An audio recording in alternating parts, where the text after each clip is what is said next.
Ange Postecoglou and Tottenham are the envy of the Premier League. All the big boys right now are green with jealousy after watching Ange walk into the ultimate meme club in Tottenham Hotspur and really dispel all these preconceived notions that we all have about what makes a manager successful in the Premier League, what do they need to have done before coming to the Premier League, and then when they're in the job, what tools do they need to actually make the team successful. Ange just came in and not spent any money. I know they signed Maddison, I know they signed Brennan Johnson, Van de Ven and Vicario, but when you compare that to the Newcastles, the Chelseas, the Man Uniteds, even just in this transfer window alone, he's not spent big at all. He's not a big name. He's not been around the Champions League. He's not been around the top clubs in European football. Now, I personally had Tottenham and Ange Postecoglou down as a dark horse to do very well this season if they held on to Harry Kane. And they didn't. They sold their best player. So they've hired a manager with no elite European track record who didn't spend money in the summer. They sold their best player and the squad overall was an absolute shambles. When I seen Tottenham fans reviewing Ange Postecoglou coming into the club, the first thing they said was the entire squad is a shambles. He's going to need to rebuild the whole thing. But in dispelling all of that, the big man has won the Tottenham fans on board. And after 8 games in the league, Tottenham sit top of the table. And I'm seeing Man United fans, Chelsea fans, fans from all over the league green with jealousy at how the big man has turned round this club by sticking to his own tactics and principles, really empowering the elite professional athletes that the club actually has at its disposal, and ultimately not taking any excuses for anything other than 100% we never stop. In the video today, we'll be looking at exactly what has worked already for Ange Postecoglou, what we expect to see for the rest of the season using his experience at Celtic as a kind of template for what I expect to see from him in this Tottenham role. In the video today, we'll be looking at exactly how Ange has got Tottenham going so far this season, what is going to be key to keeping this success going for this season and making sure that it is a special debut season for Ange in the Premier League, and what is next for Tottenham, using Celtic as a kind of framework for how Ange is going to try and build this Tottenham squad. I think we can see a lot of telltale signs for how this is going to pan out at any point in the video today. If you do laugh, you learn, you like something or whatever, please do like and subscribe to the channel. We're pushing for 10,000 subscribers and we cannot do that without your support. So if you do enjoy the content here, hit subscribe for more, hit the like button and get involved in the comment section and let me know how high are Tottenham going to finish this season. And let's just get stuck straight into it. The one thing that is very obvious from Ange Postecoglou when you start to pay attention to how he works is he doesn't write anyone off. He doesn't judge any books by its cover. And for me, being an avid football fan, somebody who watches as much football as I could possibly get my eyes on, I'm a big fan individually of a lot of the pieces that were in this Tottenham squad, and I'm really pleased to see how well Ange has done at harnessing the squad that's there already and giving them the confidence, the agency to actually go on and do the best to their ability actually on the pitch. And for me, I think the back four is a prime example. The acquisition of Vicario cannot be understated for me for how vital this has been in transforming, first and foremost, this Tottenham defence, which between Romero and Porro, I know both of these guys were written off greatly last season, and this year they've both really stepped up in a big way where they became mainstays, along with new signing also Van de Ven and Udogie, who was signed by Conte but left on loan in Italy and now he's in.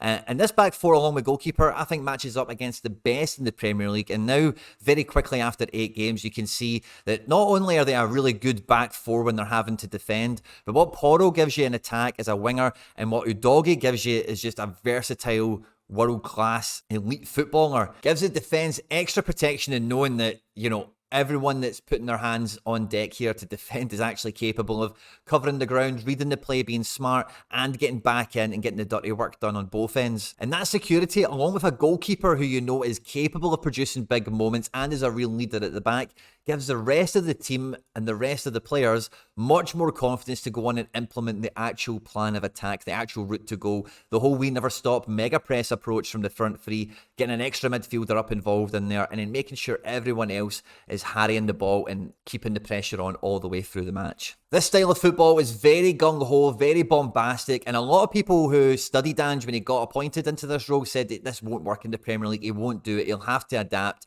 and far from it, he has not adapted, because when you play a style of football like this, it's almost like a game of chess in the sense where you're putting valuable pieces on the board and you're testing the opposition. Are you going to call my bluff? Are you going to compensate for this to make this strategy not work? Are you going to try and focus on the areas that we're leaving exposed?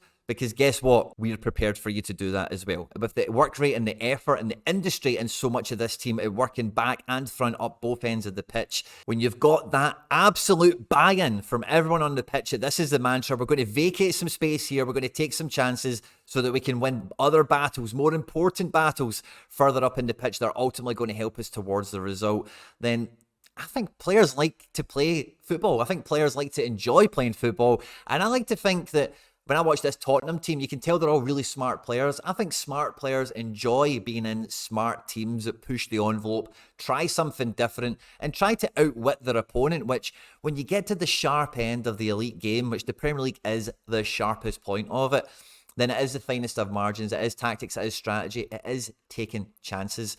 And ultimately, I don't think Ange is going to slow down on this strategy. If anyone thinks it's going to get found out, I don't think that happens with these strategies, because it's a gambit. It's a game of, I'm going to do this, what are you going to try and do to stop me? And I'm going to continue to do this until we reap results. Now, the real key to success for Ange Ball is the tempo, is the intensity, but like I mentioned a moment ago, it's also the buy-in. At Celtic, when he was competing for 2 domestic trophies and in Europe, playing in 4 competitions, the squad was really stretched and pushed to the max, and we've seen a lot of robotic, scheduled substitutions throughout, particularly his second season, and throughout his first, the squad was a bit thinner. But already at this early point in the season, I was actually really surprised at how little Ange has actually had those robotic substitutions. Now, I know we see Perisic and Davis, Lo Celso, Højbjerg. We do see some of them come in certain situations and change the game to make sure of the result in certain game states that we have here. But overall, there's a much more willingness in this squad that Ange has at the moment from Ange to push them towards 90 minutes and to complete 90 minutes himself. And I don't think that's going to continue.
Quickly becomes a bit worrisome. That first choice back 4 is elite. It's fantastic. The guys that are the options behind, I think Ange could make do with maybe the Emerson Royals, the Ben Davises, the Eric Dyers, maybe one of them, maybe 2 of them, but not all 3 of them. And I definitely think that should there be an injury, particularly to Udogie or either one of the centre-backs, the complexion of this defence changes greatly. And as we know in the Premier League, it only takes a couple of bad results and your whole season can be derailed. So I think Ange will be very keen on looking out for some defensive reinforcements, either someone else who can play that inverted fullback role to compensate for any absence you may get from Udogie, or another centre-back to push on Romero and Van de Ven. In midfield, I do actually really like a lot of the pieces that are in the squad, and I think Ange is actually going to get a really good tune out of a lot of these guys when they're fit and available. Guys like Solomon, Perisic, obviously injured at the moment. Lo Celso, Doesn't seem to be Ange's bag, but I think there's maybe a wee bit of room for him to play. We've seen Højbjerg come in now and again for experience and grit, and it feels like, you know, between Højbjerg, Lo Celso, Perisic, I'm sure some of these guys will leave. Bentancur, if they get big offers or something like that because they're on big money, maybe Ange will just clear the decks of some of these guys. But I can't imagine one or two of them staying. But it does feel, even when you look across the profile, Ollie Skips, etc., that are in this squad, Tottenham are actually quite lucky that Pape Sarr has turned out as good as he has been. I don't think as many Tottenham fans imagined him being in the best 11 midfield. Maybe Bentancur can make that place himself, but I do believe that Bissouma is the box-to-box, does everything guy for you, and then Maddison is the creative playmaker. I think they're nailed on, so it is really that third man in midfield.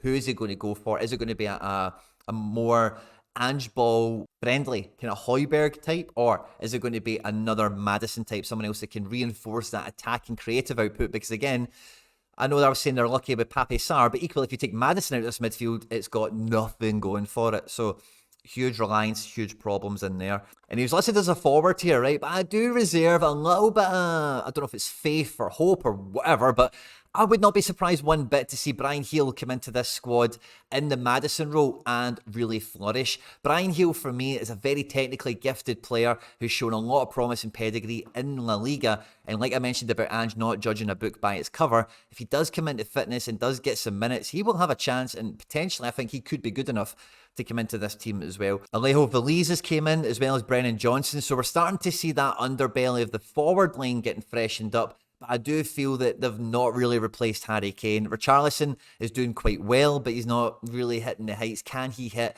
the heights Ange needs him to? I'm not so sure. So I think basically between attack, midfield and defence, there is room for some real upgrades in those spine positions. Centre forward, defensive, kind of rock holding midfielder type player, and then a really important defender that can just sturdy up the ship. I had Ange and Tottenham to be my dark horses, my outsiders to go for the Premier League title this year. I'm still going to hold on to that. I did lose some confidence when they sold Kane, but with the start they've had, the momentum they've got, they've beat some really tough, they've had some really tough games so far, and they've come out of it relatively unscathed. So I believe top four is definitely in their future, and I'm really enjoying watching Ange ball at Spurs. I hope you enjoyed this video today, guys. Don't forget to jump into the comment section. On screen there now is some other stuff that I've made that YouTube thinks you might enjoy. Stay out of trouble, and I'll catch you on the next one.